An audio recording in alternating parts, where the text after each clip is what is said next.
Japan में अचानक से बड़े बड़े बर्फ के गोले गिरने लगते हैं जिनमें कई लोग अपनी जान गंवा बैठते हैं। दूसरी तरफ लॉस एंजलिस में एक भयानक बवंडर आता है जो पूरे शहर को तबाह कर देता है। कहानी फ्लैशबैक में जाती है जहां साइंटिस्ट जैक अंटार्कटिका में रिसर्च कर रहा होता है। तभी बर्फ का एक बड़ा हिस्सा दो टुकड़ों में टूट जाता है। कुछ दिनों बाद जैक इंडिया में एक इंटरनेशनल क्लाइमेट कॉन्फ्रेंस में बताता है कि हम एक नए आइस एज की तरफ बढ़ रहे हैं। अगर अभी भी ग्लोबल वार्मिंग पर कंट्रोल नहीं लिया गया तो बहुत देर हो जाएगी। लेकिन अमेरिका के वाइस प्रेसिडेंट उसकी बात को गंभीरता से नहीं लेते। वो कहते हैं कि अभी उनके पास इतने फंड नहीं है और जैक की थ्योरी को खारिज कर देते हैं। सीन शिफ्ट होता है न्यू दिल्ली में जहाँ एक रिपोर्टर बता रहा होता है कि दिल्ली में बर्फ गिर रही है जो पहले कभी नहीं हुआ था। कुछ दिन बाद जैक अपने बेटे सैम को एयरपोर्ट छोड़ने जाता है जिसका एकेडमिक कंपटीशन न्यूयॉर्क में होना था। दूसरी तरफ स्कॉटलैंड का क्लाइमेट रिसर्च सेंटर नोटिस करता है कि समुद्र का तापमान तेजी से गिर रहा है। इसी दौरान लॉस एंजलिस में एक और भयानक टॉर्नेडो आता है जो पूरे शहर को बर्बाद कर देता है। अब हम देखते हैं सैम को जो न्यूयॉर्क में भारी बारिश में फंस गया होता है। वो अपने दोस्तों के साथ मिलकर किसी ऊंची और सुरक्षित बिल्डिंग में जाने की कोशिश करता है। तभी एक बड़ी पानी की लहर आती है और सभी भागकर मैनहट्टन की लाइब्रेरी के सेकंड फ्लोर में छिप जाते हैं। नेटवर्क फेल होने के कारण सैम ग्राउंड फ्लोर पर जाकर लैंडलाइन से अपने डैड जैक को कॉल करता है।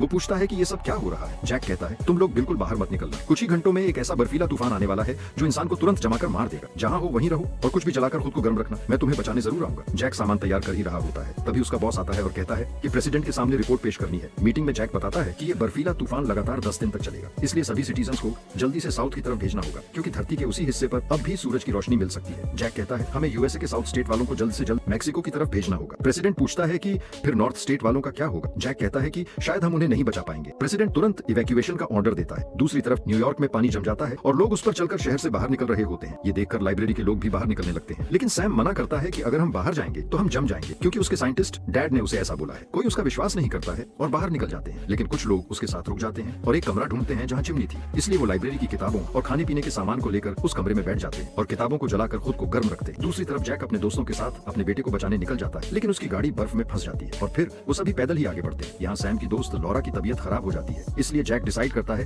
कि बाहर शिप में जाकर मेडिसिन लाएगा जो फ्लड के साथ वहाँ फंसी हुई है। उन्हें शिप में मेडिसिन मिल जाती है और उसके एक दोस्त पर वुल्फ हमला कर देते हैं, इसलिए उसे उठाकर वो लाइब्रेरी की तरफ जाते। तभी सैम नोटिस करता है कि इंसान को जमा देने वाला तूफान आ रहा है और जल्दी कमरे की तरफ दौड़ता है। सभी कमरे के गेट को बंद करते हैं पर बर्फ से पूरा गेट जम जाता है, इसलिए सैम सभी को और किताबें जलाने को बोलता है। दूसरी तरफ जैक भी अपने दोस्त को एक बिल्डिंग में गिरा देता है और खुद भी वहाँ पहुंचकर कमरे में रखे गैस को जलाता है और ऐसे ही वो भी बच जाता है। जैक लगातार 4 दिन चलने के बाद लाइब्रेरी पहुंच जाता है और अपने बेटे और बाकी बचे लोगों को रेस्क्यू कर लेता है।